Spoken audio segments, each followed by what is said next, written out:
Sigueu tots molt benvinguts en aquesta nova taula transversal amb l'objectiu d'arribar a un consens en un discurs consensuat de tota l'acadèmia, de tot l'Institut d'Estudis Catalans, sobre qüestions que a tots ens interessen, i aquí la clau és aconseguir que aquestes taules facin combregar i conviure discursos científics tan diferents com els que també ens acompanyen avui.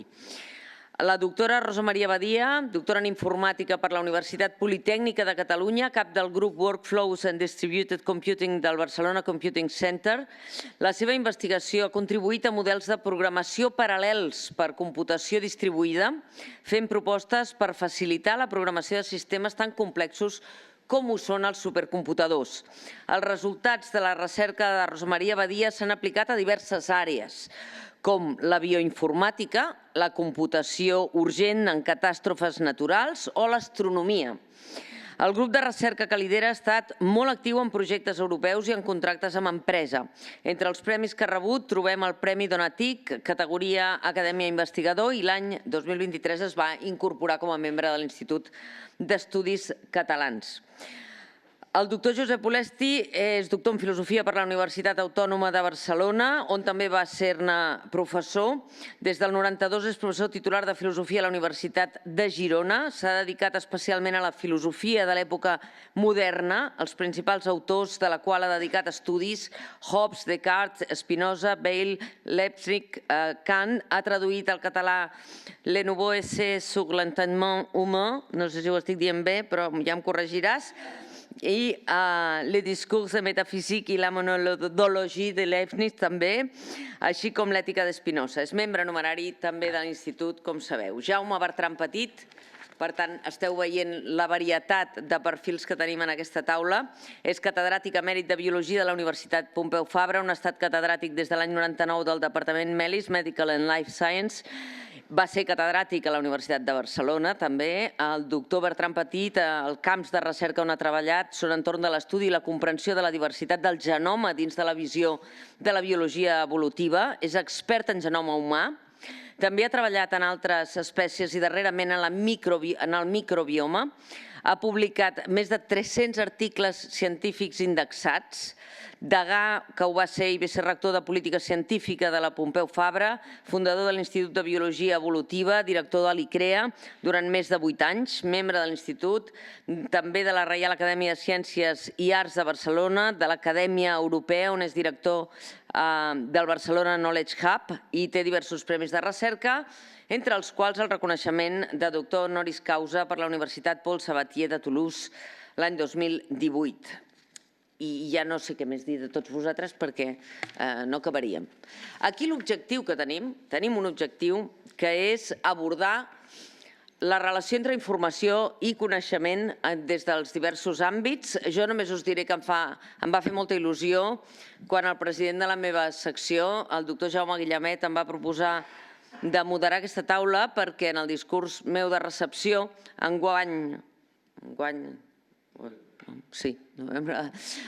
vaig abordar justament com transferiríem el coneixement en una era, la que estem vivint, on el temps s'ha escurçat, el temps de transmissió de la informació és molt ràpid i, per tant, el factor temps és molt important, no únicament el factor temps, sinó també el factor de la tecnologia. Per tant, més que pertinent la presència de la Rosa Maria aquí, en com també la propietat de les grans empreses tecnològiques, aquests dies que hem estat veient de qui s'està envoltant Donald Trump o qui s'està posant a redós de Donald Trump, ens marca molt bé en mans de qui està la informació i la transmissió de dades.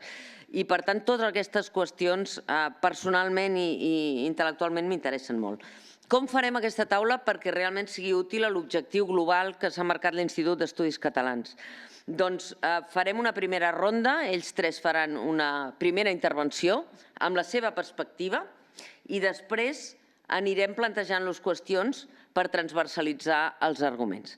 Per tant, obrirà la taula la doctora Rosa Maria Badia per parlar-nos de la informació i el coneixement a través precisament del seu camp d'estudi, que és la supercomputació, i per tant com això en el coneixement científic acaba afectant. Quan vulguis, Rosa Maria. Moltes gràcies, Mònica. Doncs jo volia començar parlant una mica de la història de la supercomputació.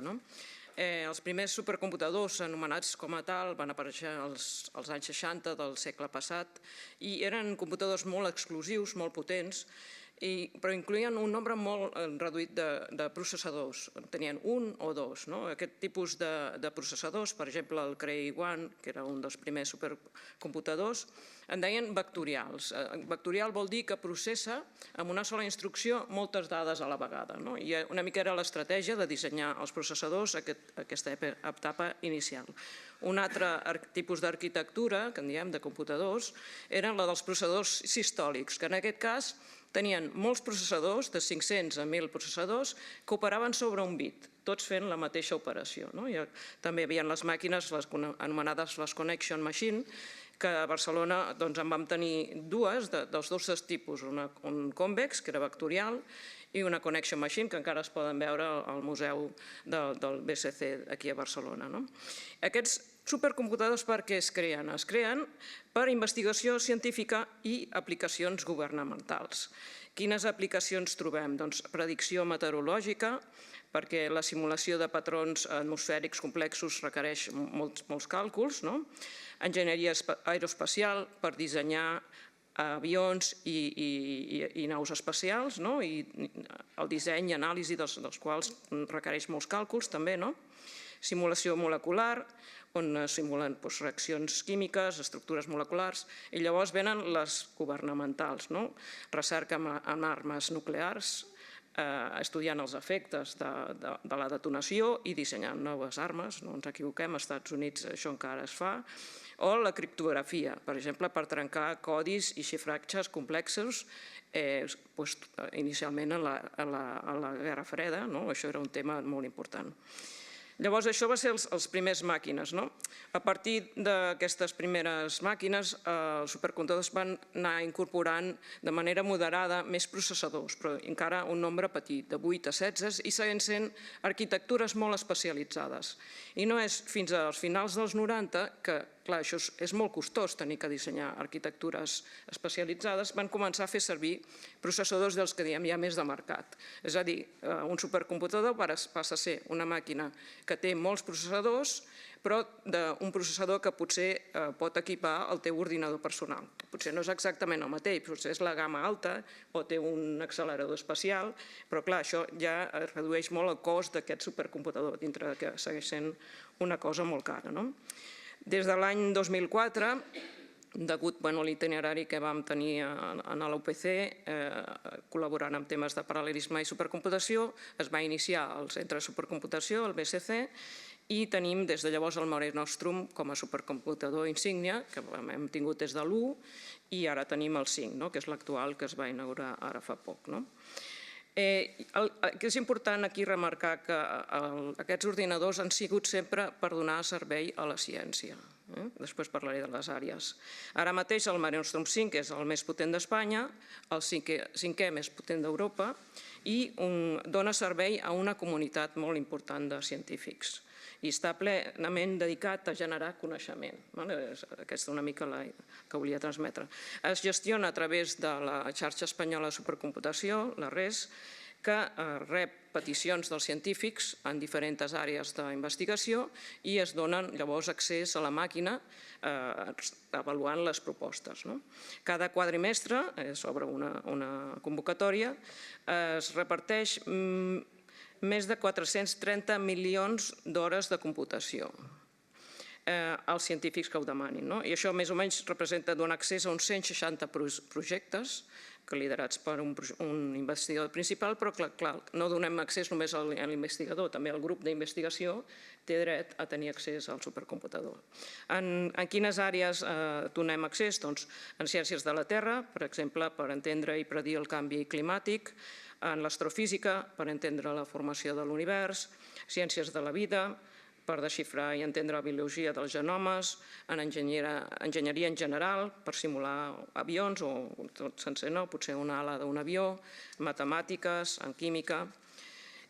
I així doncs, pel que fa a la relació entre la informació i el coneixement al supercomputador, per mi el supercomputador és una eina transformadora que gràcies a la seva gran capacitat de càlculs, és capaç de transformar la informació en coneixement científic.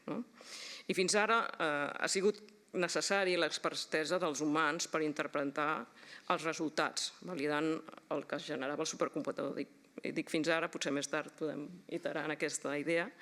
I així doncs la supercomputació és una eina que ajuda a l'avanç de la ciència en general i en l'avanç del coneixement que tenim.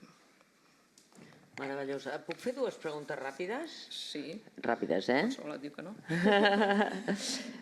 Qui decideix quines propostes tenen, quins projectes accedeixen a aquests milions d'hores de supercomputació? Hi ha un comitè interdisciplinar? Sí, correcte. Hi ha un comitè. De fet, hi ha 5 àrees i l'investigador principal ha de demanar per quina àrea demana, i hi ha un comitè on hi ha experts de totes les àrees que a més distribueixen les revisions, es reben les revisions, i després hi ha un comitè que ara, per exemple, jo estic no decidint però sí monitoritzant d'observadora, en què llavors es distribueixen les hores en els projectes un cop s'han avaluat. I no hi ha propostes, era la segona pregunta, i ara introduiré el Jaume, no hi ha propostes de l'àmbit de les ciències socials que entrin en l'ús del supercomputador? Bé, ara mateix el que tenim és un grup de recerca, un programa de recerca en el BCC, que és de ciències socials. El seu ús del supercomputador ara mateix, diguem-ne que encara estan començant. És una àrea en què, per exemple, no fa massa els hi van fer una formació específica per a ells, perquè clar, llavors ens trobem que hi ha advocats, hi ha historiadors, llavors, clar, estem començant a treballar amb ells una mica transmetent les eines en què jo has vist que jo personalment m'he dedicat a ajudar a desenvolupar programes que puguin explotar aquestes arquitectures.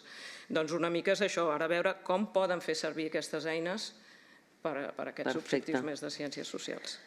Meravellosa la introducció. Jaume Bertran Petit, a veure, com intervindrà, i ho apuntava la doctora Rosa Maria Badia, quan sigui la intel·ligència artificial la que interpreti dades, la que s'ocupi d'endreçar el coneixement que anem generant, no? I aquesta és una qüestió que segur que actuarà críticament sobre la transferència del coneixement a la societat, no? De fet, el que això ha provocat és que tinguem unes quantitats d'informació extraordinari. Sabem que la informació, com ens deia l'enunciat d'aquestes taules rodones, està en la base de les societats democràtiques occidentals, i tenim una quantitat enorme d'informació. Amb això tinc aquí uns números, però és que són tots tan increïbles, de la quantitat d'informació que generem i la quantitat d'informació que està circulant, que és molt fàcil de deixar epater a qualsevol.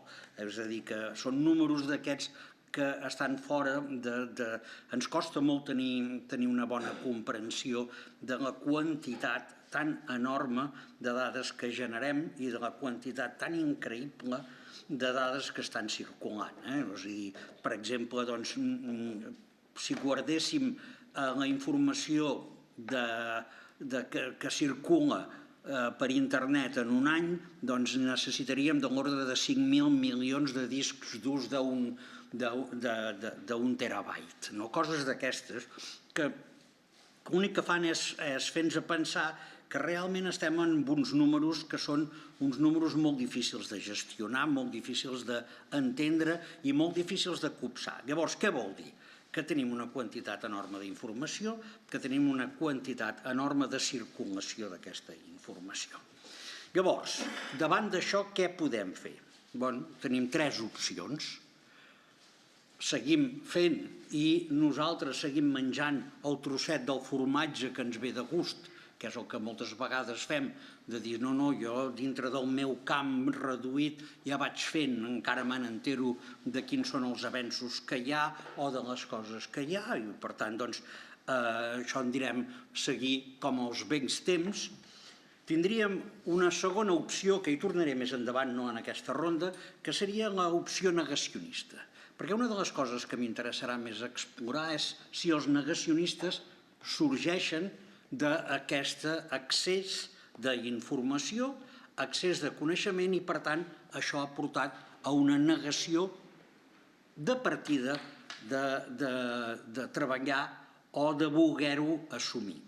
I tenim una tercera, que és deixar-se ajudar. I deixar-se ajudar per la tecnologia i per els sistemes digitals.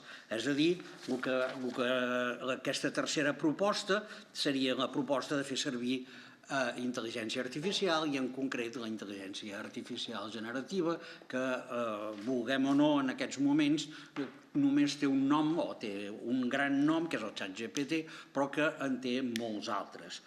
I el que això suposa és que aquests sistemes són capaços de digerir tota aquesta informació, són capaços de generar un discurs sobre aquesta informació al qual nosaltres tenim accés a través d'unes plataformes concretes que poden ser interrogades.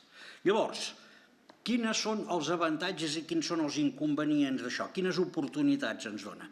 Les oportunitats són brutals i el que hem d'entendre també és que són brutals per als acadèmics. És a dir, a mi m'agrada dir que de la meva vida he viscut no el descobriment de l'ADN, de la doble hèlix de l'ADN, però sí la seqüència del genoma humà, etc. Però ara estic content d'haver viscut el moment en què existeix la intel·ligència artificial generativa, perquè m'està donant unes possibilitats que mai m'hagués pensat que pogués tenir. Per tant, dona unes oportunitats enormes tant d'entendre com d'analitzar moltíssimes dades, moltíssima informació i una de les coses que haurem de pensar més és que tots haurem d'aprendre a fer anar aquests mecanismes. Vàrem tenir un curset fa poc aquí a l'Institut d'Estudis Catalans, un curset en línia que suposo que tots vàrem gaudir, però haurem de fer-ho molt més, perquè us puc assegurar que la intel·ligència artificial generativa no és una qüestió de preguntar i t'ho diu. S'ha d'aprendre a preguntar i s'ha d'aprendre a interpretar el que et diu, però les possibilitats que et dona són enormes. Ara, esclar, aquestes possibilitats venen donades per un creixement brutal d'informació, un entrenament d'aquests sistemes per unes quantitats d'informació molt grans i amb tot això és quan ens dona unes respostes concretes. Aquestes respostes seran les que puguin tenir un impacte brutal, sobretot en educació, sobretot en ciència, en recerca, en creativitat i en tecnologia. En aquestes àrees, claríssimament, el món serà diferent i evolucionarà diferent a partir d'aquests moments. Però presenta nombrosos reptes, i els reptes ja els sabem tots, en direm alguns. Alguns jo penso que valdrà la pena de donar-hi una segona volta d'aquí una estona, però tindríem la desinformació i manipulació. Això és una cosa claríssima que es pot produir en el moment en què amb intel·ligència artificial podem moure molta informació. Un altre que és molt important i que és el problema de l'autoria, és a dir, totes les dades que han servit per alimentar aquestes fonts, la pregunta és: aquests autors seran reconeguts d'alguna manera o altra? I la resposta és que, en general, que no. Ara viurem un temps en què hi haurà grans discussions sobre aquest problema d'autoria, però la meva percepció és que acabaran sent emportats per al tsunami del funcionament. És a dir, que potser d'aquí 10 anys diran que algunes d'aquestes coses no tenien permís per posar-les, però ja serà massa tard per això. Un impacte en el mercat laboral, hi haurà un gran canvi de les feines, això és obvi. Problemes en ètica i biaix en els models d'intel·ligència artificial, és a dir, aquests models han estat entrenats i, com tots sabem, aquests models estan en determinats països gestionats per determinades persones que tenen uns biaixos determinats. Aquests biaixos seran multiplicats dintre dels sistemes d'intel·ligència artificial i, per tant, molts problemes per exemple, en aquests moments alguns ja han demostrat que si agafem una seqüència de DNA puc saber nom i cognoms de qui és. Diu, i com ho has fet, això? Si estava anonimitzada. Diu, no, res, això he seguit i he arribat. Com hi he arribat? Ni ho sé, la major part de les... però hi arribes, saber que realment era el DNA de la presidenta. I, per tant, en aquests casos tenim uns problemes ètics importants. Un altre punt, però aquest també el deixaré per més endavant, és el del monopoli empresarial. A mi és el que em preocupa més. Un altre de sostenibilitat i consum energètic. Aquest és un problema greu, però és un problema que es pot arribar a gestionar. I, per últim, problemes de regulació i responsabilitat legal. És a dir, qui és responsable del contingut que pugui ser perjudicial o de les barrabassades que puguin haver-hi a partir d'aquí. Per tant, aquesta seria la visió de quins són els avantatges, quins són els inconvenients, però sobretot el que voldria que quedés molt clar és que aquests avantatges i inconvenients estan en el camí de fer servir això. Recordeu que us n'he parlat de dos altres, segueixo en el meu raconet o m'invento una altra realitat que hi tornaré. Gràcies. Magnífic, moltes gràcies. Jaume Bertran Petit, clar, ha obert, hem passat de la supercomputació.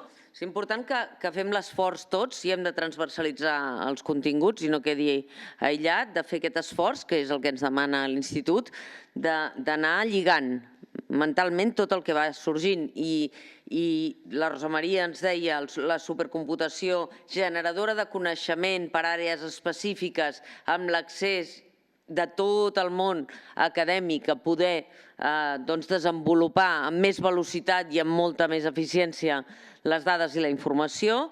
El doctor Bertran Petit ens planta davant del gran repte que tenim tots per davant, tots i cadascun de nosaltres, que no és únicament com circula la informació, com la fem servir nosaltres, sinó com la intel·ligència artificial substitueix o no, i aquí venen totes les derivades ètiques, una part del cervell humà.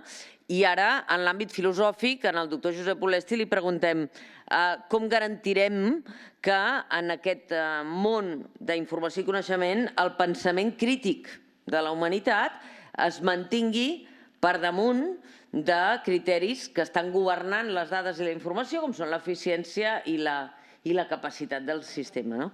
El repte de la taula és dur, de meu ha sigut de les altres, i especialment des del punt de vista filosòfic. Doctor Olesti, quan vulgui. Sí, gràcies. No, jo resposta no la tinc, la pregunta aquesta, com ho garantirem? El que sí que vull apuntar són tres coses, que són en realitat tres dificultats. Parcialment coincidirem amb alguna cosa que heu dit abans. Primera idea, la informació, per descomptat, esclar, això és una obvietat. Per parlar de coneixement hem de saber coses, hem de tenir dades, dades significatives, diguem. Ara bé, les dades s'han d'ordenar, s'han de jerarquitzar, s'han de gestionar i s'han de pair. Quan tradicionalment les metàfores que es fan servir per referir-se al coneixement són de naturalesa visual. El theorein vol dir veure, mirar-hi, veure-hi, en grec. I diem il·lustració, les llums. Però hi ha una mena de metàfores que em sembla que també van bé, i millor en aquest context, que són metàfores, diguem-ne, estomacals. Per tenir coneixement les coses s'han d'assimilar, s'han de pair, s'han de digerir. I això qui ho fa? Això no ens ho farà la intel·ligència artificial, ni tan sols ens ho farà un altre per nosaltres, això només ho pot fer un mateix. Aquesta digestió de la informació per integrar-ho a l'experiència i, per dir-ho així, fer-ne alguna cosa significativa, això s'ho ha de fer un mateix. Per tant, aquesta és una primera cosa que volia dir. Segona idea, si d'una banda deia que naturalment per tenir coneixement hem de saber coses, hem de tenir informació, ara afegiré que hi ha risc de paradoxa tenir-ne massa d'informació fanosa, que és el que apuntaves tu abans. Un increment desmesurat d'informació, un increment desmesurat de dades, justament fa impossible aquesta digestió a la qual em referia abans. En el límit, per tant, es podria dir que com més dades, com més informació, menys coneixement, forçant la paradoxa, si tu vols.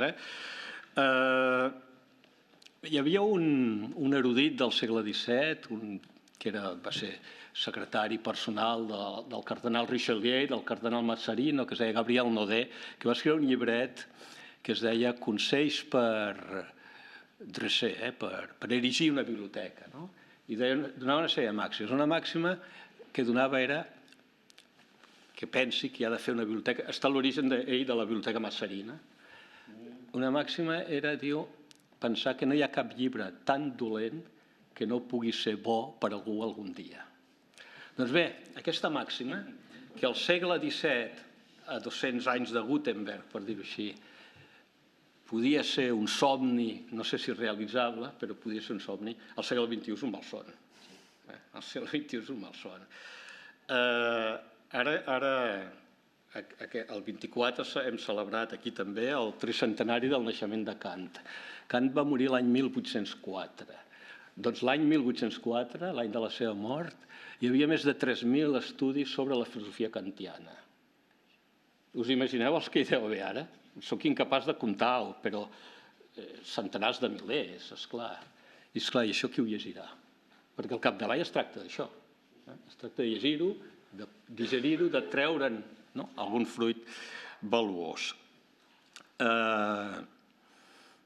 Per tant, al costat de l'increment d'informació hi ha d'haver alguna mena d'operació de depuració, el que en diríem la virtut de l'oblit, la virtut de l'oblit. Que no ens passés com aquells cartògrafs de Borges, que volien fer un mapa tan precís que no estaven disposats a sacrificar cap detall i, per tant, acabaven fent un mapa tan gran com el país que volien cartografiar i, per tant, no servia de res. I tercera idea, és el problema, també ho has apuntat tu, de la fragmentació del saber. Diem que cada vegada sabem més coses, que la humanitat cada vegada és més sàvia, però la humanitat no és ningú. El que hi ha són individus concrets que saben, alguns, moltes coses, però de poques coses. Si no hi ha algú que veritablement sàpiga més de tot, no sé si té sentit anar dient, com diem tots, que la humanitat cada vegada sap més coses. Imagineu-vos una novel·la, posem Guerra i Pau. Imagineu que d'aquesta novel·la cada lector n'hi llegeix només un capítol, i un es troba la Natasha enamorada del príncep Vasili, un altre la descobreix enamorada del, com es diu, Berkukov, no me'n recordo, aquests noms russos són difícils, un altre se la veu encisada amb aquell seductor de l'òpera, un assisteix a la victòria napoleònica a Austerlitz, un altre el resultat, que no se sap ben bé quin és, de la batalla de Borodina. Però, esclar, si no hi ha ningú que llegeixi la novel·la sencera, quin sentit té Guerra i Pau? No en té cap. No en té cap. Tots tenim eminències que en el seu camp ho són i que saben moltíssim d'alguna cosa, i en algun sentit tots ens hem vist obligats a convertir-nos en especialistes de molt poca cosa. Segurament és la condició del progrés científic, però això autoritza a dir que som més savis, que la humanitat sap més? Tinc els meus dubtes. L'últim gran savi universal diuen que va ser Leibniz, però està molt lluny, és el segle XVII. Per tant, bé, com a primera aproximació plantejaria aquestes coses. Em sembla magnífic. Com podem veure i compartir tots, m'ha semblat meravellosa la metàfora de guerra i pau, perquè ens situa en el món que estem vivint, no? Precisament hi ha una qüestió que és cadascú de nosaltres acabarà sent molt expert en el camp perquè la tecnologia, i aquí va la primera ronda, ens aboca tot allò que ens interessa, perquè els algoritmes que tecnològicament estan al nostre abast detecten els nostres interessos. Per tant, el nostre fragmentet de guerra i pau el tenim mil·limetrat, però la resta de la novel·la se'ns escapa perquè de manera natural no ens arriba, i per tant el que jo preguntava, que això anirà sortint, el pensament crític de la humanitat sobre tot el que està passant al món, si tots som experts en només un capítol de la novel·la, pot desaparèixer. Nosaltres hem fet els deures, ens hem reunit prèviament un parell de vegades entre nosaltres i hem tingut converses molt interessants per treballar aquesta taula d'avui, i vam acordar entre tots quatre que fora bo de fer 3 rondes perquè cadascun d'ells ens anés aportant la seva mirada. Sobre la primera ronda, que en vam dir la dinàmica de la transferència de la informació del coneixement al segle XXI, les limitacions, condicionants tecnològics, humans i adaptatius, se'ns acudien un munt de preguntes, algunes de les quals ja estan apareixent, i que cadascú ens respongués sobre aquesta qüestió altres aportacions que vagin complementant allò que ja ens heu dit fins ara. Rosa Maria, tu que a través de tota la vostra feina a supercomputació veus que hi ha dades que són atractives per generació de coneixement i que n'hi ha que no arriben mai a ser processades, i suposo que aquesta és una qüestió que té a veure amb el que estem plantejant, com funciona la informació i el coneixement, per on circula, quines són les vies, Bé, amb supercomputació tenim com 2 maneres d'interactuar les dades, perquè a vegades pensem que és que el supercomputador processa moltes dades, però no només en processa moltes, a vegades en genera moltes. Per exemple, tenia apuntat per aquí que només pel projecte Destination Earth generaran 1 petabyte per dia, que és un projecte... No sé ni el que és un petabyte, calcula tu. És 2 a la 15, si no m'equivoco. Si vols tu. No volia apuntar això, quants milions de milions representava, però... Sí. Per dia, Per dia, sí. Un sol projecte. Un sol projecte, és un projecte molt gran, i que involucra moltes institucions, que vol fer el bessó digital de la Terra. Aquí hi ha temes de clima, de models... Que no ens facin bessons de tots, perquè alguns ja podríem estalviar-nos-els, però endavant. Llavors, tenim aquestes 2 opcions, que les dades, o bé pot ser relacionat amb el que parlàvem aquí de si les dades fan nosa, però també amb el supercomputador, en aquest cas, el que pots fer és reduir aquestes dades, des de simplement fer el que en diuen la deduplicació, que seria treure instàncies que no estan aportant més informació, a tècniques de reducció que poden ser molt de tipus. Per posar un exemple senzill, si nosaltres tenim una imatge amb molta precisió, però l'hem de mirar en el mòbil, no cal que ocupi una memòria molt gran. Podem fer una reducció d'aquella imatge perquè igualment si la mirem al mòbil veurem igualment bé aquella imatge. És un exemple senzill de què vol dir reduir la informació. I en quant a l'eina important que genera informació seria la simulació, que la simulació per què es fa servir? Per poder fer models, pot ser un model de la molècula, un model de l'ala de l'avió, un model de la Terra, per poder llavors, mitjançant, tots són equacions que es realitzen llavors amb càlculs informàtics, poder generar, predir com es comportarà allò. I això és el que genera moltes dades. I aquí de nou tornem a tenir el problema, perquè aquestes dades tal qual, si tu has tirat 1.000 simulacions i has d'analitzar, mirar les dades individualment, el científic potser també ho té molt difícil. I aquí és on entren també les eines d'anàlisi de dades i d'intel·ligència artificial. Amb l'anàlisi de dades per poder generar imatges que redueixin aquesta informació Per exemple, amb aquests geofísics que treballo amb temes de terratrèmols i de tsunamis, els que fan ells és, quan hi ha un esdeveniment com aquest, generen moltes simulacions i tenen molts events i volen generar mapes d'impacte, amb diferents escenaris, per poder dir, anem a suposar cap a on anirà a impactar aquest terratrèmol. Hi poden haver molts diferents casos, i el que fan és generar imatges, imatges sobre el mapa d'on anirà a impactar el terratrèmol. I això és la coordinació de la part de simulació i la part de les anàlisis de dades, que com més es facin, perquè al final el que prendrà les decisions no sap res de geofísica, potser el que vol és veure el mapa per poder prendre la decisió política d'on s'envien serveis civils o el que sigui. Llavors, aquí tenim aquesta doble vessant. I les dades, tornant a la pregunta, tu em preguntaves... Sí, com acaben circulant. Clar, quan escoltem a la doctora Badia veiem totes les virtuts, no? Home, clar, jo soc científica. Clar, totes les virtuts de la informació i de la generació de dades i de tot el que significa, però aleshores dius, i la primera decisió d'un dels dirigents més importants del planeta és deixar de tenir els Estats Units en els acords de París sobre el canvi climàtic, no? Sí, però també ha decidit invertir 500 milions de dòlars en intel·ligència artificial. Sí, i aquí està la següent intervenció que li volia demanar al Jaume dins d'aquesta taula, que és, al final, és qui fa les preguntes i amb quina intenció, no?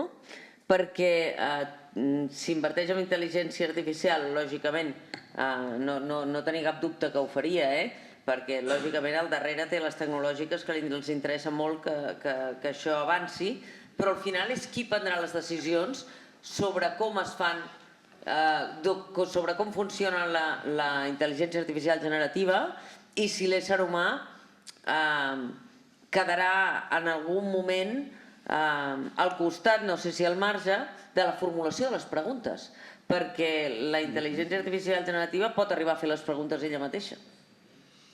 Sí, de fet seria el sistema d'entrenament que es va fer servir per optimitzar els jugadors d'escacs, jugant contra la pròpia màquina. Va ser quan realment va sortir de tot això.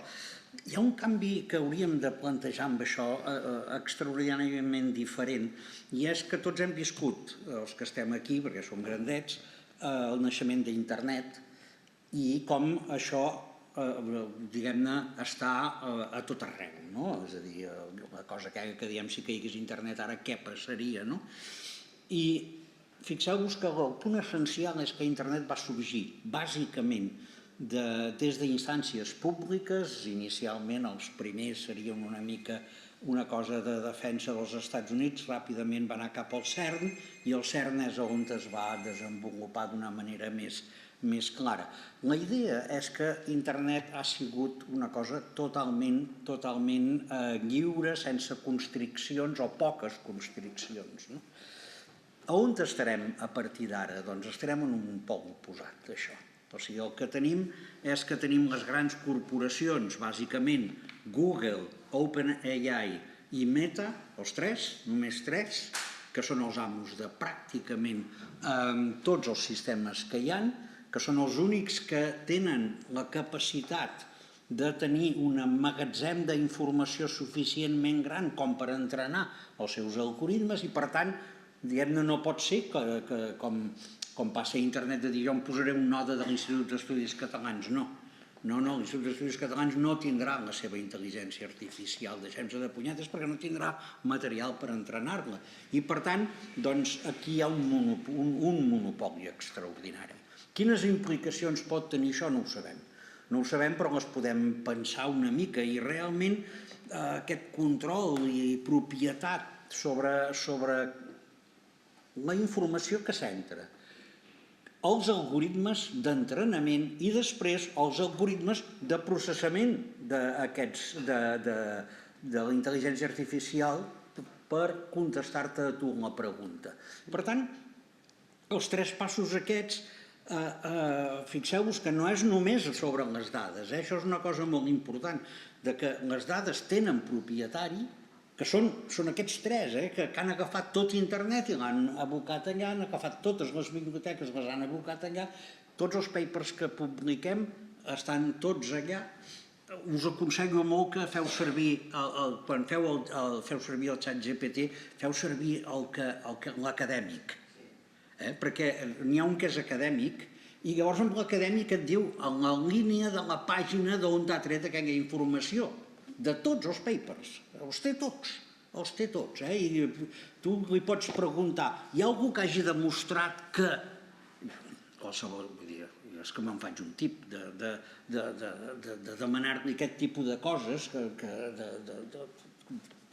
de totes les que treballem cadascú, no? Hi hagi algú que hagi trobat quina és l'última espècie de diatomies que ha estat sortida, doncs et diu, és aquest paper de tal, i tarda 2 o 3 segons en dir-t'ho, no? És a dir, que tot això té propietari. Llavors, les implicacions que això pot tenir poden ser extraordinàries, des del cost per accedir-hi, com i sobretot els usos i mals usos que se'n poden fer. És a dir, fins a quin punt els algoritmes d'entrenament d'aquestes bases de dades fa servir la informació d'una manera o d'una altra, que això ni ho sabem ni ho sabrem mai, i quina és la informació concreta que et fa servir en el teu cas. Per tant, per mi, sobre circulació de dades, el que em fa més patir sempre és aquest concepte que no existia amb internet i que l'haurem de posar en marxa ara de nou. Filosòficament, i ara estava pensant, estem caminant inevitablement cap a una societat medievalitzada des del punt de vista comunicatiu, perquè tindrem una part importantíssima de la nostra societat incapaç de poder formular les preguntes a les màquines quan correspon, o que rebutjaran, com ens està passant, que estem veient quan se li pregunta a la societat de tots els països, de totes les zones del món, i aquí no hi ha massa distinció entre si fas aquesta pregunta a l'Àfrica o la fas a l'Àsia o la fas als Estats Units, del rebuig a estar informat, de l'aclaparament o de la incapacitat de la gent de sentir que pot informar-se adequadament i que per tant rebutja senzillament estar informat del que passa al món, està al voltant del 30% en l'últim informe que va fer Reuters, i per tant ens estem apropant cap a una humanitat medievalitzada en què hi hagi evidentment una gran capacitat d'avenç en la part de les persones que estaran en disposició de fer anar les preguntes i la informació i el coneixement, i una gran part que no. Doctor Olesti. Hi havia un humanista al segle XVI que es deia Etienne de la Boétie, un amic de Montaigne, la Boétie, que va escriure un llibret que es diu Discurs de la servitud voluntària. Servitud voluntària és la disposició a obeir. És l'altra cara, no? L'altra cara de... Si hi ha algú que mana és perquè algú està disposat a obeir. I explora aquest fenomen, no? Com és que hi ha algú que està disposat, en realitat molts, que està disposat a obeir. Doncs ara potser podríem parlar de la ignorància voluntària. Sí. Hi ha una mena de disposició a ser ignorant, a que pensi un altre per nosaltres, perquè pensar cansa, perquè saber deprimeix, perquè no saps on et durà, si penses de veritat, és un viatge que no saps on t'acabarà conduint. Els prejudicis són molt útils des d'aquest punt de vista. Per tant, sí, i jo no ho havia pensat, és veritat que, però ara pensant-hi una mica, sí que pot tenir alguna cosa a veure amb aquest excés, amb aquesta mena de desmesura que produeix una mena de reacció, de dir, doncs ja n'hi ha prou, deixem-ho estar. Sí. Jo també volia aprofitar per dir una altra cosa. Em sap greu perquè veig alguna cara que m'ha patit dient més o menys això, però vull fer una mena d'apostolat pel llibre, pel llibre, perquè una de les coses que tendeix a passar, que sembla que passarà, és diguem-ne, la substitució del llibre per la pantalla. I això és una catàstrofe. Jo crec que és una catàstrofe. És una mena de, si fem servir el terme medieval, en algun sentit pròxim al que feies servir tu, a l'edat mitjana no hi havia llibres, doncs potser anirem a una nova edat mitjana perquè tampoc hi haurà llibres, hi haurà pantalles. I si desapareix el llibre, hi ha un tipus de saber, de disciplina, de saber, si no sou molt quisquillosos amb el concepte coneixement i l'identifiqueu únicament el coneixement científic. Penso en la filosofia, penso en la història, penso en la poesia. Aquest tipus de sabers, de disciplines, troben en el llibre no només un mitjà molt eficaç, sinó un medi. És el seu medi, és allà on poden prosperar, per dir-ho així, perquè és la mena d'espai que s'ajusta bé al ritme, a la lentitud que aquest tipus de disciplines requereixen.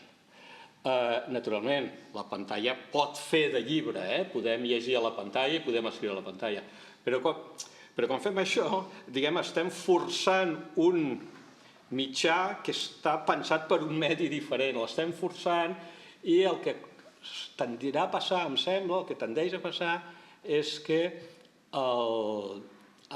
aquest altre mitjà tendeix a imposar les seves regles i la seva lògica i traslladar la poesia, per dir-ho així, a la pantalla acaba liquidant-la o perjudicant-la seriosament. Això és el que m'angunieix una mica. I quan parlaves de caiguda en la medievalització, doncs potser per aquesta banda també hi ha un cert risc. Aquest risc existeix, suposo que tots que som professors d'universitat hem viscut la pèrdua d'atenció, de concentració. L'ésser humà és adaptatiu a la tecnologia, el múscul de la memòria, hi vaig estar parlant per una altra qüestió amb un expert amb el múscul de la memòria a la Universitat Complutense de Madrid i em deia com funciona la memòria, parlàvem de coses que no tenen a veure amb això que estem... Però, clar, la memòria de l'ésser humà del segle XXI s'ha adaptat. S'ha adaptat a no necessitar la memòria de les dades i de la informació, perquè sap que el que deia el Jaume, en 2 segons la resposta te la dona l'altra, que és la pantalla on estàs fent la recerca. I per tant, la construcció del coneixement es debilita perquè aquesta capacitat de pensar que tenim i de raonar, creuant dades i creuant informació, si no tenim les dades i la informació al cervell, perquè les tenim dipositades en els iClouds, per entendre'ns, com funciona. I aquí prema la supercomputació, és a dir, som capaços d'introduir moltíssimes dades, de fer moltes preguntes, la intel·ligència artificial analitzarà aquestes dades, però fins a quin punt l'ésser humà continuarà sent capaç de governar la màquina amb aquest sentit més ampli de l'anàlisi. L'anàlisi de dades, Rosa Maria, segur que te la farà la màquina, però després hi ha d'haver un cervell per damunt que digui, respecte a aquesta anàlisi creuem aquests 2 estudis. Tu això com ho veus? Clar, és el perill, no? Jo el perill de mediabilització no només la veig en l'àmbit de les ciències, de les humanitats, també el veig amb la tecnologia. Sí, jo em referia a tots els àmbits. En general, un mecànic avui en dia no necessita saber com es construeix un motor, perquè enxufen i diuen falla això, i canvien la peça i ja està.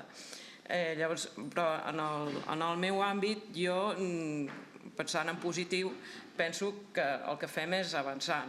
Jo ho veig més com que anem a una 5a revolució industrial, on ara hi haurà molt de moviment i estarem un temps angoixats i fins que es tornarà a posar en ordre Caldrà la gent que sigui més multidisciplinar, segurament, perquè haurà de saber una mica més en el sentit...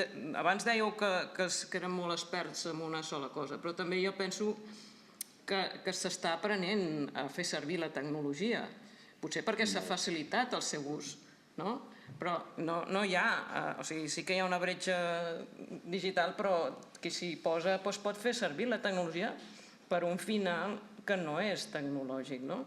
Llavors jo el que penso és que tot això, que sí que ens sembla, algunes coses poden ser molt catastròfiques i hi ha coses que s'han de vigilar, els monopolis i tot això, temes legals i ètics, però sí que tinc un pensament positiu de que aquesta tecnologia, si les coses es porten cap on s'han de portar, donarà una millor qualitat de vida perquè es pot avançar en temes de medicina personalitzada, es pot avançar en temes de millors entorns laborals, de millors processos de fàbrica. Respecte també a altres temes que hem comentat abans, s'està pensant tecnològicament en que, per exemple, el cost d'entrenar els models no siguin tan costosos en energia.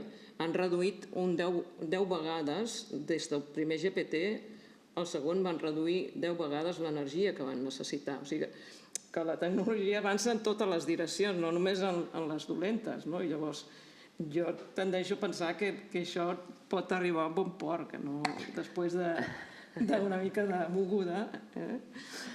Hem entrat en el bloc del control i l'autoria, que és molt important, perquè aquest optimisme de la Rosa Maria, que és raonable en el sentit que tot això fa que hi hagi millores en tots els camps, has dit una cosa, però, que a mi m'agradaria saber què en pensa en Jaume i en Josep, que clar, com que l'oligopoli de les empreses tecnològiques estan en aquestes poques mans que ahir tenien imatge darrere del president dels Estats Units, són aquestes i no són cap altres, i tenim a Taiwan l'epicentre on es fabriquen la matèria que es necessita perquè tot això rulli.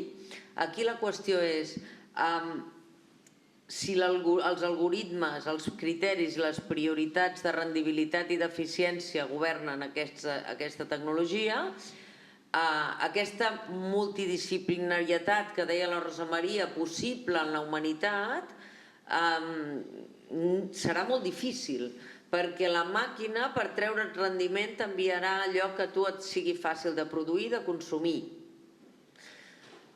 I per tant, en aquest sistema li interessa una humanitat consumidora dels seus interessos, i per tant, si a mi m'agraden els true crimes, no és el cas,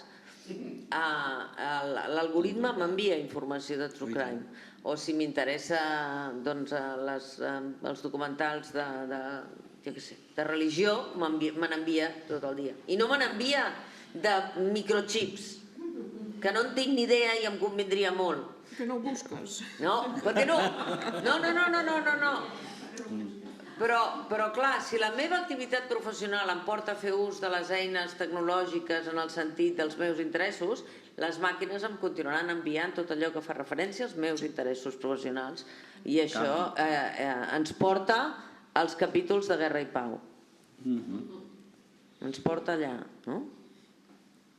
Això té implicacions a dos nivells. El nivell de l'individu, que és el que posaves tu, però podem considerar també a nivell conjunt social quines implicacions té.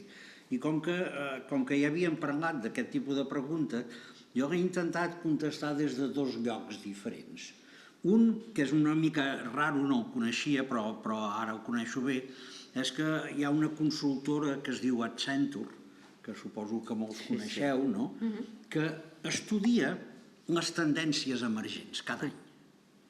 I a partir d'aquí diu a tots els seus clients, que vol dir tots els que siguin, totes les organitzacions, totes les marques, tots els governs, totes les persones, quines són les tendències, prepareu-vos per, no? I aquest any, que fa pocs dies va sortir, la primera de totes és el cost de la desconfiança. I això té interès perquè ells diuen que la confiança en la tecnologia digital està en declivi a causa de l'augment de continguts falsos i enganyosos en línia. Això provoca que les persones qüestionin l'autenticitat del que veuen, afectant la seva interacció amb les marques i les plataformes digitals. Les empreses han de prendre mesures per reconstruir la confiança i assegurar-se que els seus canals i continguts siguin fiables. És a dir, fixeu-vos, aquesta és la primera, després n'hi ha d'altres, no? N'hi ha una altra també, que és l'economia de la impaciència, que és interessant, vol això, és a dir, pam, zum, que volem respostes ràpides i solucions immediates. És a dir, que dintre del que aquesta consultoria identifica com a tendències, trobem aquesta primera, que per mi és la més preocupant de totes, que hi hagi aquest sentiment de desconfiança. És a dir, que això de que et surtin coses, que no et surtin els xips, et genera un estat de dir m'estan enganyant, no? I això és el que en la tercera ronda voldré tornar a treballar, perquè penso que això està en la base de moltes de les posicions, inclús posicions filosòfiques, que rebutgen totes les evidències científiques i jo diria fins i tot racionals en aquests moments. El segon punt de referència és el que he buscat per contestar això, tu ja n'has fet referència, que és l'últim del Reuters, que la quantitat de gent que evitem les notícies i que evitem la informació, i els números són brutals. Horrorosos. Brutals. O sigui, només us en dono un, perquè penso que ja... Diu, el 44% dels espanyols se senten aclaparats per la quantitat d'informació. Un increment de 18 punts des del 2019. És a dir, que en 5 anys, 6 anys, hem augmentat del 18% la quantitat de gent que queda aclaparada per la quantitat d'informació.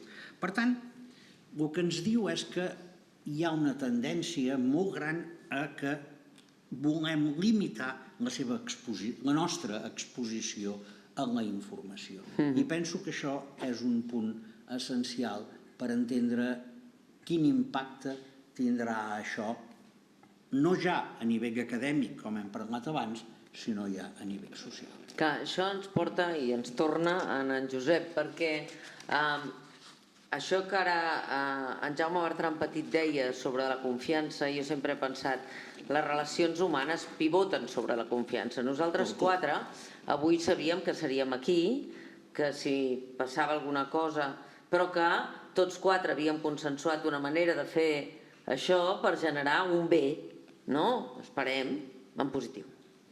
Les relacions humanes pivoten en la confiança. Quan les relacions humanes s'estan construint des de l'anonimat, perquè l'intercanvi informatiu i comunicatiu s'està trenant des de l'anonimat, perquè no li veiem la cara ni els ulls, ni en sabem la identitat en molts casos a la persona, o fins i tot al grup de recerca,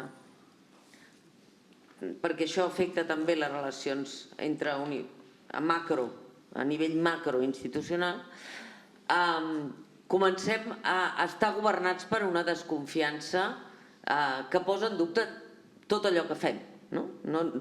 Estem tot el dia dient no et fiïs d'això, si has rebut això no ho facis, això no ho facis, vés a saber, ningú llegeix ja els treballs dels estudiants amb la tranquil·litat de que aquell estudiant honradament ha fet un treball intel·lectual original, sempre tenim els verificadors, els tornetins activats, perquè ens està governant la desconfiança respecte a les relacions humanes. I això és una de les conseqüències que sobre la humanitat té, perquè si es trenquen les relacions de confiança i tot el dia estem en prevenció del mal, deixeu-m'ho dir així en termes absoluts, ja sé que ara el Josep em podria corregir i fer-me molt mal intel·lectualment, però perquè ens entenguem.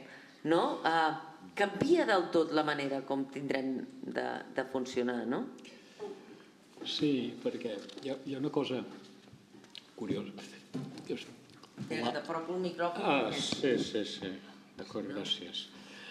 Sí, hi ha una cosa curiosa, perquè la mentida, no? Quan ens enganyen, no ens han mentit. La mentida no pot ser universal. És paràsita.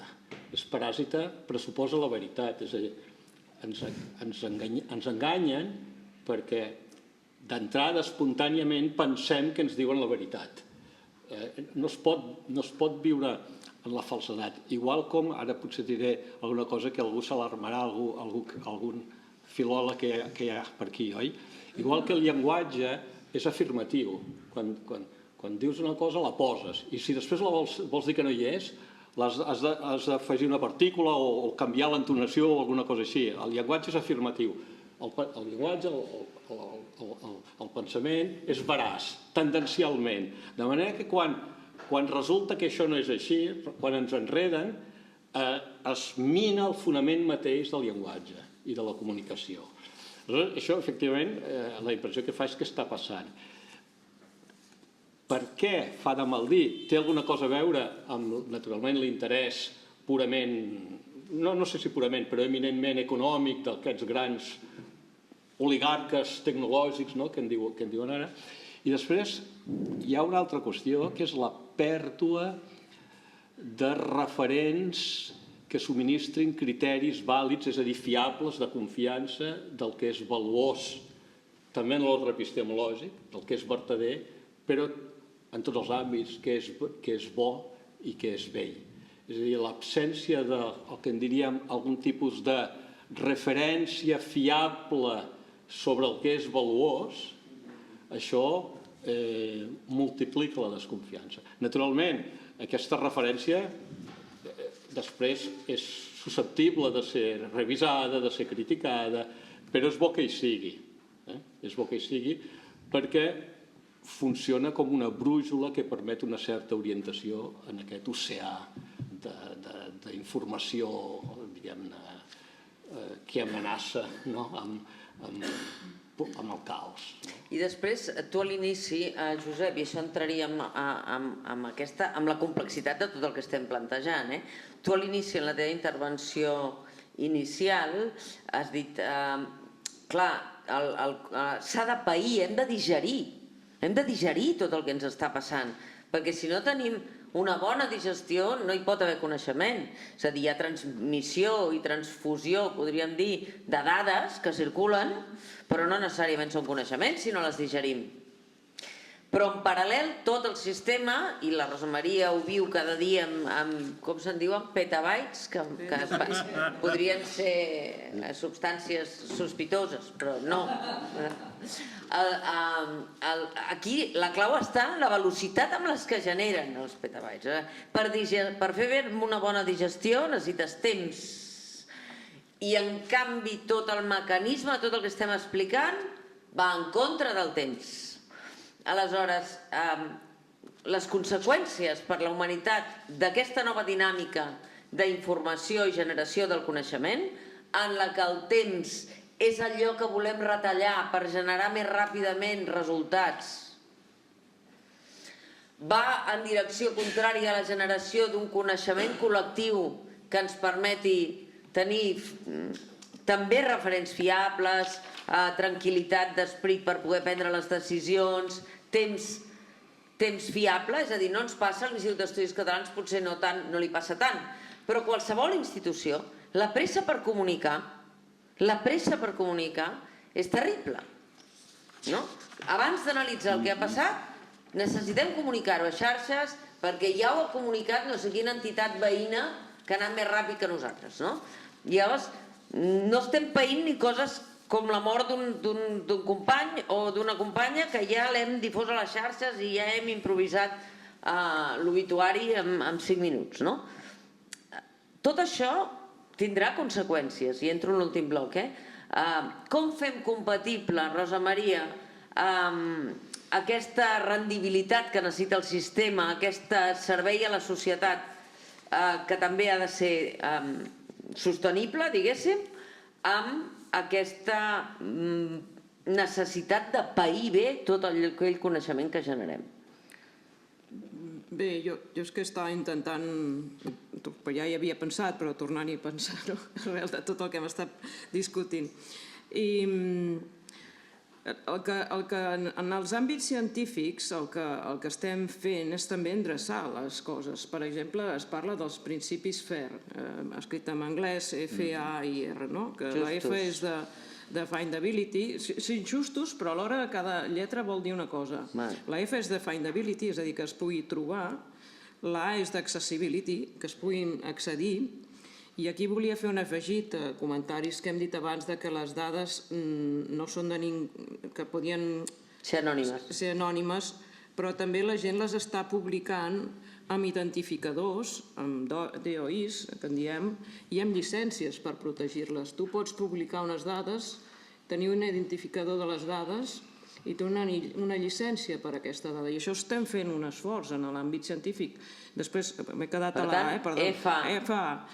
I identifica... La I és interoperable, que les dades puguin interpretar entre elles, i reusables, perquè les dades que produïm es puguin reutilitzar. Jo, a vegades, més que reusable, en dic reproduïbles. És important poder-les reproduir. En l'àmbit científic estem fent molta èmfasi en com descriure en les publicacions no només el que s'ha observat, el que creiem que hem conegut, que hem après o que hem descobert, sinó que un altre ho pugui reproduir. I s'estan avaluant els articles tenint en compte aquests principis de reproducibilitat.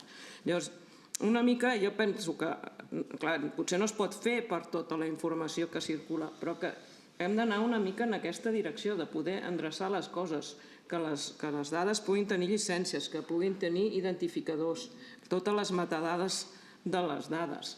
El que se'n diu també el provenance, que és la provenència, com s'han generat aquestes dades. Tot això, clar, això també si ho hem de fer bé, va en contra el que dius tu, és que va molt ràpid. Bé, va molt ràpid, però és que com que el processat també pot anar molt ràpid, ho hem de poder fer alhora, no?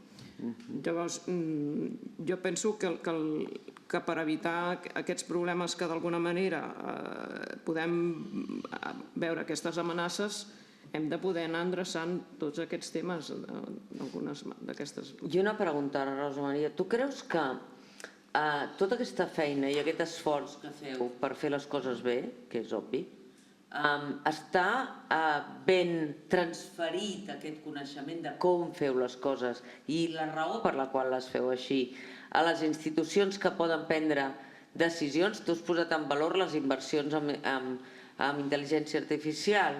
El món acadèmic, científic, està transferint el coneixement que té de manera adequada a aquells qui prenen la decisió sobre les inversions en tecnologia crítica? Diguem-ne que des de l'acadèmia a nivells polítics i tal, sí. El que passa que sí que hi ha una comunicació, per començar, perquè la majoria de científics estem finançats per ens públics, per tant, hi ha un retorn del que fem en els governs, en els polítics. El que passa també és que els Googles, els Facebooks, tots aquests que fan i els que fan els GPTs són privats i estan anant a vegades més ràpids que la comunitat científica en fer tots aquests models. Hi ha una iniciativa ara que és el Trillion Parameter Consortium, que és un consorci internacional liderat per americans, els laboratoris americans, però científics, per dir, però també hi ha europeus i japonesos, en principi hauria de ser mundial, però principalment ara d'Àsia i Japó, que la idea és fer també els models, els Large Language Models, els GPTs, però que vinguin de la banda de la ciència, perquè ells mateixos, els laboratoris americans, es veuen amenaçats per tots aquests models que venen de part de la indústria. Llavors, jo el que penso que està desconnectat és aquesta indústria, tots els hyperscalers, que n'hi diuen també en anglès, respecte el que és la resta de l'acadèmia i els governs. Jo és on veig més descontinuïtat. Almenys a certs països. Clar, ara veiem que el senyor Musk és molt amic del Trump, potser allà sí que es parlen, no ho sé. Si, com diu la Rosa Maria, estem davant d'una revolució, d'una nova revolució, que és evident que això és així, ho estem veient en tots els camps i dia a dia, Jaume, aquí la qüestió de de la regulació, de la deontologia. Hem vist com la Unió Europea ha intentat regular la intel·ligència artificial, però això va tan ràpid que penses, amb lo lenta que és la legislació, calcula tu a la velocitat que van l'oligopoli de les tecnològiques anar-se saltant tots els paràmetres regulables possibles. Aleshores, i aquí, respecte a les conseqüències de tot això que estem parlant, quins són els criteris deontològics que haurien de governar informació i coneixement en aquesta dinàmica informativa i com fer-ho a nivell d'humanitat, perquè és que les conseqüències de tot el que estem parlant no és d'aquesta Europa vella que cada vegada pinta menys i importa menys els grans actors del globus, diguéssim, encara que Europa es pensi encara molt influent, no? De fet, em sembla que Europa serà molt poc influent en aquestes coses, tant en el present com de cara al futur, perquè realment les conseqüències aquestes són i seran globals. És a dir, el punt essencial d'aquí és que això s'escampa, s'ha escampat i s'escamparà com una taca d'oli, les possibilitats aquestes hi són i les possibilitats d'intervenció d'aquestes grans firmes continuarà existint. Una de les coses que preocupen més és fins a quin punt això pot implicar un canvi en la nostra manera de pensar. És a dir, realment, com he dit abans, una de les coses que a mi em preocupa més és fins a quin punt això ens pot allunyar de les evidències. És a dir, que ara que sabem tant més, som tan més refractaris que encara ens allunyen més. I això per mi és una contradicció molt gran. Sabem més, rebutgem més i es donen actituds realment com poques vegades en la història s'havien donat. I potser és que aquestes actituds ara tenen un altre tipus d'altaveu, abans també hi eren, però ara tenen uns altaveus que han après a fer-nos servir i realment donada aquesta quantitat d'informació, aquesta facilitat de processar aquesta informació i de la por que això ha generat, això que dèiem de Reuters, per exemple, doncs fins a quin punt hi ha socialment i dins del món acadèmic també allunyaments del que en podríem dir allunyaments de l'evidència, és a dir, allunyar-se evidentment d'actituds diguem-ne del pensament científic, però més enllà, és a dir, evitant fins i tot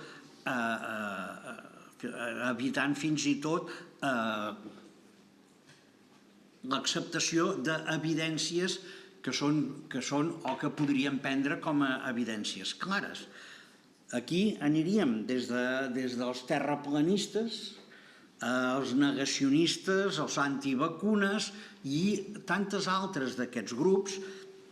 Fins i tot m'he entretingut a fer una classificació d'aquests grups, de veure quins poden haver tingut més o menys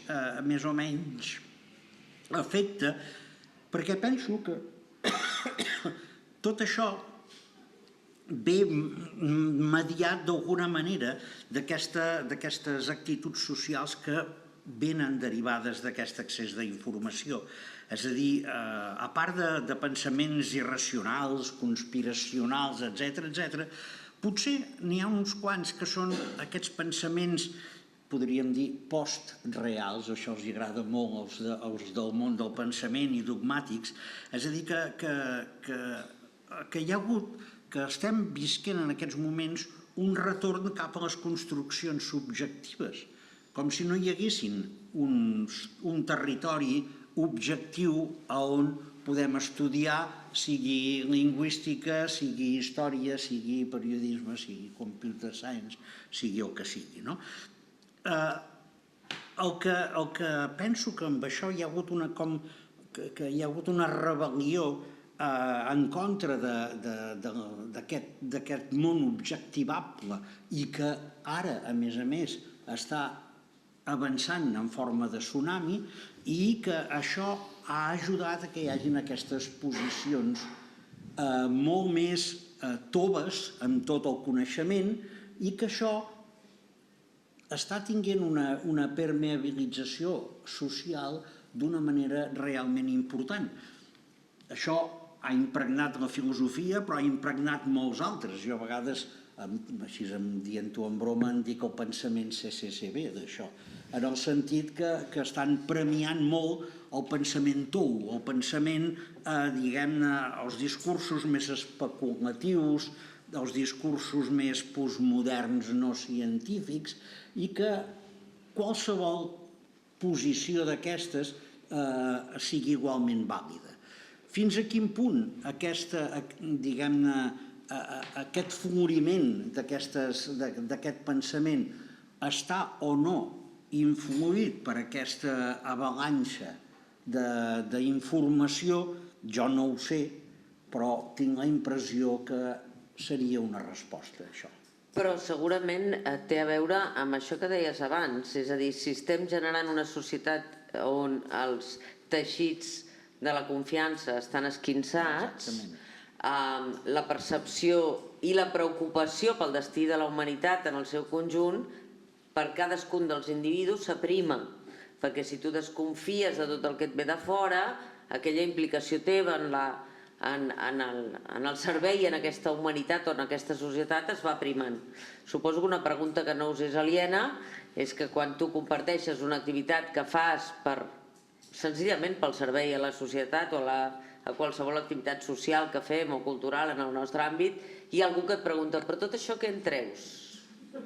Aquesta pregunta no us l'han fet mai? Sí. Què en treus d'això? Amb aquesta visió individualista de dir tot allò que faig ha de ser rendible i, per tant, la rendibilitat respecte al servei a la societat, no? La rendibilitat de l'individualisme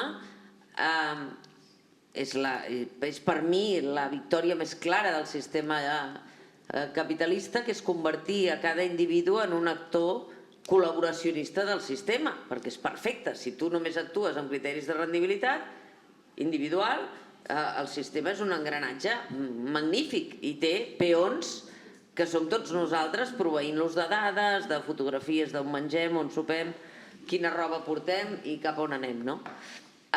Això, Josep, per tancar aquesta tercera ronda, no?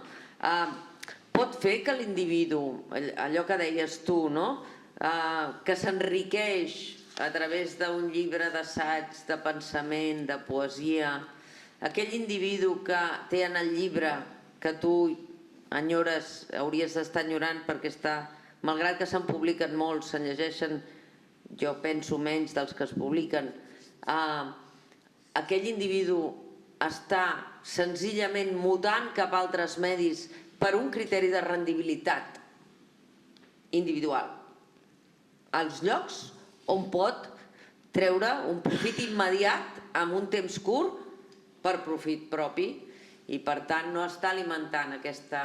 O sigui, jo ara t'escoltava i pensava que inculta que ets, que no saps aquest llibre que has citat, que no saps res, no? Aquesta sensació afortunada que tenim de sentir-nos ignorants davant d'algú que té coneixement. Ara hi ha molta gent que pensa, quina pèrdua de temps, aquest senyor que s'està llegint aquests llibres, que no li serviran per res. M'explico? Sí. Això?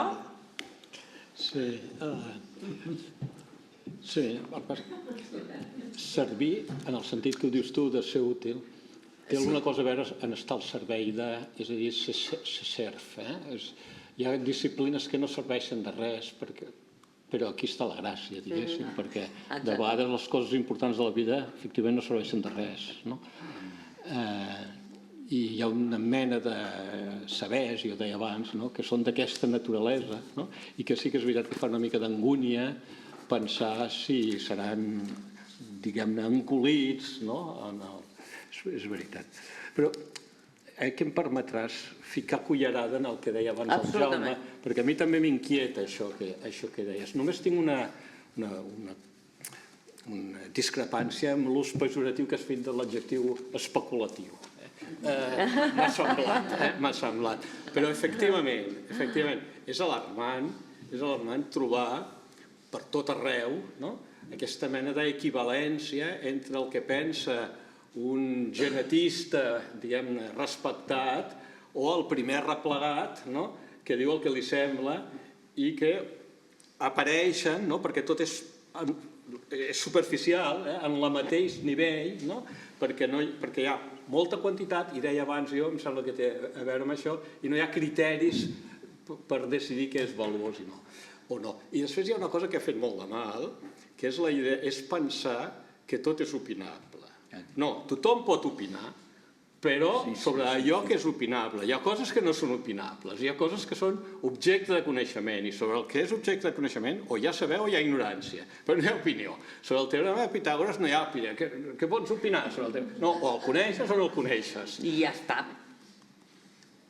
Després hi ha coses que no es poden fonamentar objectivament i això són opinables, que no vol dir que tot valgui igual, perquè les opinions es poden argumentar, es poden fer més o menys versemblants, fins i tot es pot canviar d'opinió. Però, efectivament, perquè això passi, hi ha d'haver alguna mena de consciència, algun coneixement dels criteris que permeten determinar el que és valuós, el que és vertader. I és veritat que hi ha aquesta mena de tendència, fins i tot hi ha algun epistemòleg famós que ho ha argumentat, en diuen anarquisme epistemològic, la idea que la veritat és interior a una teoria i per tant no es pot jutjar la veritat d'una teoria des de fora, i això estic molt d'acord, això fa mal i caldria corregir-ho. Deixeu-me plantejar-vos aquesta ronda final que vam consensuar en què i dieu, responeu al que us plantejo o qualsevol altra cosa que vulgueu. Nosaltres som molt disciplinats i hem decidit que d'aquí màxim 10 minuts haurem enllestit, perquè creiem que és la manera que ens n'anem processant el que hem fet. En la ronda final jo els vaig plantejar si els agradaria identificar 3 factors de potencial positiu i negatiu en la relació entre informació i coneixement i la construcció de la convivència per donar pas a l'última taula que encara està per celebrar. I que em semblava que era una manera d'anar teixint futur dins de l'objectiu d'aquestes taules. Identificar algun factor, no sé si 3 o 1 o mig, Rosa Maria, positiu, que tu en tens molts, i algun de negatiu en relació a tot això que hem parlat, perquè al final tot això ho fem per millorar la convivència de la humanitat i el servei a la societat, i tot això que estem parlant ha de caminar cap aquí. Doncs intentem identificar algun factor en aquest sentit. Jo n'he trobat 2 de positius. Molt bé, em sembla. Jo soc optimista de mena. Jo m'he apuntat el que he dit abans sobre la 5a revolució industrial i penso que amb aquestes tecnologies es poden arribar a una millor qualitat de vida de les persones gràcies a la tecnologia.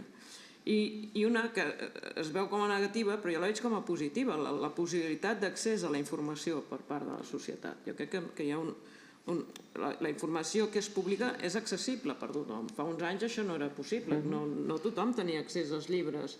Avui en dia pràcticament tothom té accés a la informació. Una altra cosa és que n'hi hagi, llavors el negatiu és el monopoli de les dades que s'estan agafant i en general de la intel·ligència artificial per part de grans empreses. I negatiu? És aquest, el del monopoli. El monopoli, molt bé, amb aquest em sembla que coincidirà. Molt bé, molt ben lligat. Jaume. Jo, com que ens havies demanat que en diguéssim 3 de positius, he posat coneixement, coneixement, coneixement. Molt bé, perfecte. Aquesta ha sigut perquè realment l'impacte en tecnologia és obvi que també hi serà, però diguem-ne com a segona derivada. I els negatius, doncs, els que hem anat dient, el problema de la propietat, aquest és un problema que no sabem quins impactes ens arribarà a tenir, el que faciliti tant la desinformació, com a segon punt, i com a tercer punt, que també doni peu a ser menys la manca d'objectivitat i aquesta desconfiança. Per tant, doncs, aquests factors socials de que davant l'accés d'informació hi hagi un rebuig de l'objectivitat i de tenir aquesta informació. Sí, jo veig com a, més que negatiu, com a riscos, això justament, aquest increment que pot produir una sensació, un rebuig, no? La fragmentació, que apuntava abans, però em sembla que el saldo finalment no té per què ser negatiu, podria no ser negatiu, diguéssim, no? I jo m'estimo més viure ara que no en qualsevol moment anterior, diguéssim, estem en condicions de saber més coses. Molt més. I això és sensacional, diguéssim. Però és veritat que fa una mica de por que el preu a pagar acabi sent la pèrdua de sabers no només venerables, sinó veritablement fecunds existencialment. I es veurà què passarà. I deixeu-me, perquè us esteu molt positius i està bé, però aleshores jo mentre us escoltava pensava, i aleshores per què estem davant d'un moment en què les ideologies d'extrema dreta creixen a totes les presumptes societats amb més accés a la informació, on hi ha menys bretxa digital, on hi ha més transferència de coneixement, on els joves tenen més accés a la informació i tenim uns joves, i això ens ho diuen les dades i les enquestes, molt més polaritzats, molt més confrontacionals i molt més escurats cap a l'extrema dreta. En aquelles societats on ha circulat més la informació, el coneixement, on hi ha hagut més educació, més informació, en aquelles societats són a les que ara estem veient com avança l'extrema dreta d'una manera alarmant. No extrema dreta parlo només de política, sinó de pensament social, de valors, de com veuen la vida, etc. No vull acabar pessimista, però no sé desfer aquesta pregunta. Potser aquesta pregunta té una solució molt senzilla, i és que estem aquí en una gàbia de vidre que en diem acadèmia i que aquí ens ho podem permetre d'aquesta manera i no tenim el reflex del que passa fora. I per tant la mediabilització pot ser-hi, no oblideu que pot passar, pot passar. Bé, si us sembla, jo penso que pair tot això ens ha dit que s'ha de pair, necessitem una estona per pair-ho, però crec que ha sigut una magnífica aportació. Doctor Josep Olesti, doctor Bertran Partit, doctora Badia, moltíssimes gràcies per les vostres aportacions avui a l'Institut d'Estudis Catalans. Gràcies a tu, Mònica.